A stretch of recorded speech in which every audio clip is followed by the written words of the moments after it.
खबर ओडिशा। नीलगिरी उपखंड स्तरीय 3 दिनिया कृषि जंत्रपाति मेला 2025-26 उद्घाटन। ଏହି ମେଳାକୁ ସ୍ଥାନୀୟ ବିଧାୟକ ସନ୍ତୋଷ ଖଟୁଆ ମୁଖ୍ୟ ଅତିଥି ଭାବେ ଯୋଗଦେଇ ତାଙ୍କ କରକ୍ରମରେ ଶୁଭ ଉଦ୍ଘାଟିତ ହୋଇଯାଇଛି। ଏହି ମେଳାରେ ଆୟୋଜିତ ଏକ ସାଧାରଣ ସଭାରେ କୃଷି ଯନ୍ତ୍ରପାତି ମେଳାର ଅଧ୍ୟକ୍ଷ ତଥା ଉପଜିଲ୍ଲାପାଳ ଶୁଭଶ୍ରୀ ରଥ ଅଧ୍ୟକ୍ଷତା କରିଥିଲେ। ନୀଳଗିରି ଡିଗ୍ରୀ କଲେଜ ଛାତ୍ରଛାତ୍ରୀମାନେ ସ୍ୱାଗତ ସଙ୍ଗୀତ ପରିବେଷଣ କରିଥିଲେ। ଏହି କାର୍ଯ୍ୟକ୍ରମରେ ବରେଣ୍ୟ ମୁଖ୍ୟ ଅତିଥି ବିଧାୟକ ସନ୍ତୋଷ ଖଟୁଆଙ୍କ ସମେତ ସମ୍ମାନିତ ଅତିଥି ଭାବେ ଉଭୟ ନୀଳଗିରି ଏବଂ ଓପଦା ପଞ୍ଚାୟତ ସମିତିର ଅଧ୍ୟକ୍ଷ ଶୁଭଲକ୍ଷ୍ମୀ ମାଝୀ, सुश्री बी.सी. बिप्सा पात्र, एनएससी कार्यनिर्वाही अध्यक्ष महेंद्रनाथ बेहरा, मुख्य जिला कृषि अधिकारी सरोज कुमार बेहरा, अवसरप्राप्त मुख्य जिला कृषि अधिकारी तुषारकांति तुंग, नीलगिरी ब्लॉक कृषि परामर्श अध्यक्ष कृतिवास बेहरा, बालेश्वर जिला परिषद कृषि परामर्श केन्द्र अध्यक्ष गतिकृष्ण नंद, उद्यान कृषि सहकारी उपनिर्देशक गोपीनाथ कर, कृषि जिला अधिकारी डॉक्टर समता महांत, सहकारी उपजिलापाल देवीदत्त प्रीतिरंजन बेहरा प्रमुख समस्त को पुष्पगुच्छ, पुष्पचारा, उत्तरीय सहित मांड्यजात द्रव्य प्रदान कर स्वागत संबर्धना कर।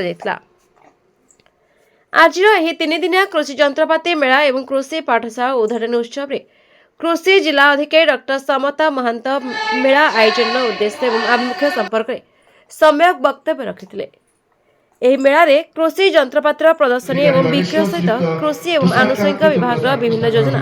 ଓ କାର୍ଯ୍ୟକ୍ରମ ସମ୍ପର୍କରେ ଆୟୋଜନ କରାଯିବ ବୋଲି ପ୍ରକାଶ କରିଥିଲେ। ମେଳାର ବିଧାୟକ ସନ୍ତୋଷ ଖଟୁଆ ଉପସ୍ଥିତ ସମସ୍ତ ଚାଷୀ ଭାଇ ଭଉଣୀମାନଙ୍କୁ ସମ୍ବୋଧିତ କରି କହିଥିଲେ କି ଆଜିର ଆଧୁନିକ ଯୁଗରେ କେମିକାଲ ଯୁକ୍ତ ସାର ଏବଂ କୀଟନାଶକ ଔଷଧ ବ୍ୟବହାର ଫଳରେ ଉତ୍ପାଦିତ ସାମଗ୍ରୀ ବା ଖାଦ୍ୟ ଦ୍ରବ୍ୟଜନିତ ରୋଗ ଅତ୍ୟନ୍ତ ଉଦ୍ବେଗଜନକ। ତେଣୁ ଆମେ ଜୈବିକ ପଦ୍ଧତିରେ सार प्रस्तुत कर कृषि क्षेत्र में व्यवहार करने उपरे गुरुत्वारोप करने सहित स्वल्प समय यांत्रिक शक्ति बल में अधिक फसल उत्पादन करने और सरकार विभिन्न योजन सुजोग नापी कही। नीलगिरी प्रफुल्ल महांती का रिपोर्ट, ए खबर ओडिशा।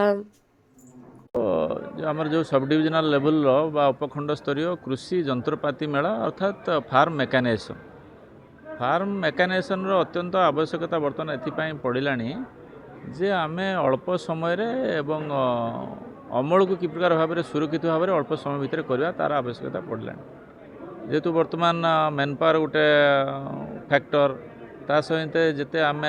पशु संपद को आम रखुना जिते आम जो बलद द्वारा जिते करूँ बलद गाड़ी हो कि हल हो कि क्षेत्र जो बिहुड़ा हो कि सब कम करूँ बलद व्यवहार करूना तेणु मेकानाइजेशन आवश्यकता अच्छी द्वितीय है अल्प समय भितर अधिक चाष केमती कर तार आवश्यकता अच्छी किंतु फार्म मेकानाइजेशन करवा बेले आम आउ गोटे कथा आम ताको भूली जाइछु सेटा होछि जे आम पशु संपद को रखुना जहाँपाई आमको बर्तमान केमिकल फर्टिलाइजर और पेस्टिसाइड उपर पूरा डिपेंडेंट होते पड़ी कारण लोक मान गोटे धारणा थिला जे केवल पशु व्यवहार हे केवल क्षेत्र यदि व्यवहार है व्यवहार हे कि क्षेत्र व्यवहार सहित से जो मलमूत्रटा जो गोबर आ गोमूत्र जो आमर कंपोस्ट होता वर्मी कंपोस्ट होता तार आवश्यकता निश्चित भाव में पड़ी तेणु चाषी भाई मैंने जो मैंने फार्म मेकानाइजेशन कर आसवे एठू मेकानाइजेशन से जंत्रपाति किणवे ता सहित से एवार कराला जे से मैंने चाषे क्षेत्र जदि विष सार अधिक पकेबे केबाड़ ना केबाड़ उल्टी पुणी ताकू आसिक से खाइबे। एबे पूरी जगन्नाथ मंदिर रे जो प्रसाद तैयारी होची जो भोग लगुच से समस्त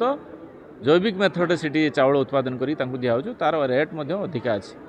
तेणु विदेश को जे जिन सब रप्तानी होने फूड चेन रही से नौना मैंने विष रही से नौना तेणु से लोक मानू चाषी मानू अवेयरनेस कराइला और मेकानाइजेशन करने प्रोत्साहित करने सहित आगामी दिन में मुझे विभाग को निर्देश देती सहित आलोचना करी मेकानाइजेशन फार्म मेकानाइजेशन मेसीन सब कि प्रकार भाव में इलेक्ट्रिक द्वारा ऑपरेट हो पार कि प्रकार भाव में सोलार द्वारा ऑपरेटेड हो पार व्यवस्था करा पावर टिलर आसी बर्तमान आपणकर सोलार ऑपरेटेड पावर टिलर आसी